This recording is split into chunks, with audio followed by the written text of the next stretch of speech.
বিসমিল্লাহির রহমানির রহিম।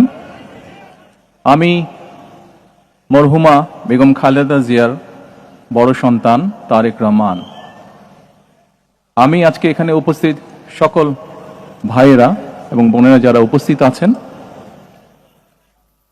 মরহুমা বেগম খালেদা জিয়া জীবিত থাকাকালীন অবস্থায় যদি আপনাদের কারো কাছ থেকে কোনো ঋণ নিয়ে থাকেন, দয়া করে আমার সাথে যোগাযোগ করবেন, আমি সেটি পরিশোধের ব্যবস্থা করব ইনশাআল্লাহ। একই সাথে উনি জীবিত থাকাকালীন অবস্থায় ওনার কোনো ব্যবহারে, ওনার কোনো কথায় যদি কেউ আঘাত পেয়ে থাকেন, তাহলে মরহুমার পক্ষ থেকে আমি আপনাদের কাছে ক্ষমা প্রার্থী। দোয়া করবেন আল্লাহ তাআলা যাতে ওনাকে বেহেশত দান করেন। আসসালামু আলাইকুম।